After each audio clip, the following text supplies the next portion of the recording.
I have some absolutely exciting news to share with you. 2 of the 3 people that attacked Tawnee, Justin, and I at the Spring Jubilee in Murray County Park have been arrested and charged with felonies. Yes, felonies. But the question is, why did it take so long? Well, let's dive back into that. Get the camera out.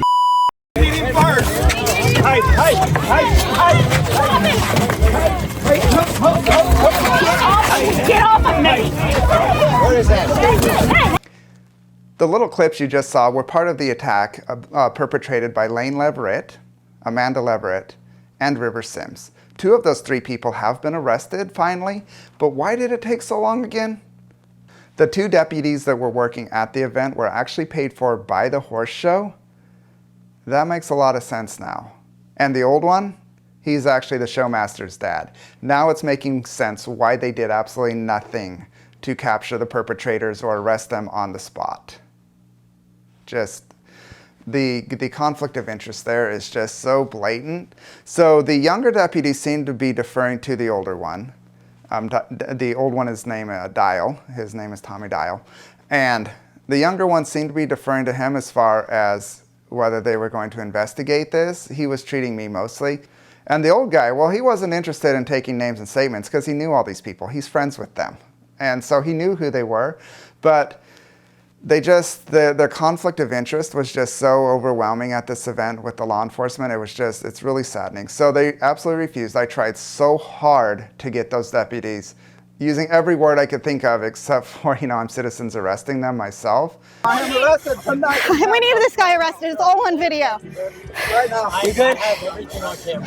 He needs to go to jail tonight, sir. He came over, he hit me. I knew it was at least a severe misdemeanor. I didn't know at the time, just because I'm not well versed in Tennessee law, especially criminal law, that it was a felony. But I knew it was at least a severe misdemeanor. I mean, he broke my nose. I'm bleeding all over the place. He came down, he attacked me. Of course it's a crime. It's like, I need them arrested, and they refused to arrest them. They would not do it. So I got taken to the hospital, and Justin and Tawnee both went to the hospital. Justin rode with me in the ambulance. But this still hasn't answered the question, why did it take so long for them to be arrested? So since the officers did nothing, we're like, what do we do now? Like, where do we go? What do we do? We can't just show up at their house and say, you're under arrest. Like, we'd get shot. So what could we do? So in Tennessee, if you believe a crime has been committed, you can go petition the magistrate in that county to look at the evidence. So we got our evidence all together and we went to the Murray County magistrate. He's like, oh, no, I'm not doing anything about that. He came in and tried to press charges on you. We're not doing anything. You need to take your evidence to the district attorney.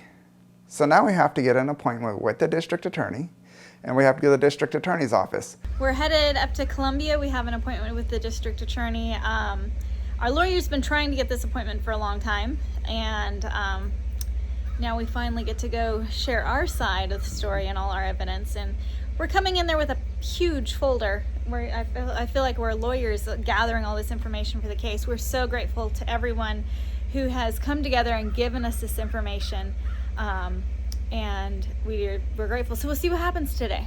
Hopefully we have really good news. Hopefully. So we get an appointment with the district attorney. We go to the district attorney's office, and I would have to say within 5 seconds of watching the video, the district attorney and the assistant district attorney, their entire demeanor changed. They're like, you're the victims. Like, they understood all of a sudden, like, wow, you guys were the victims. So they were very helpful. We spent over an hour talking to them that day. And their opinion was that it would be best for us to go to the grand jury and present our case to them. So now not only did we have to go to the magistrate, the district attorney, now we have to go to the grand jury. So grand jury it is. A couple months out, August 12th, we go to the grand jury and we present our case. Now, the way a grand jury works in Tennessee is you actually don't know how they vote until much later. So we went, we presented our case, we left, we knew nothing.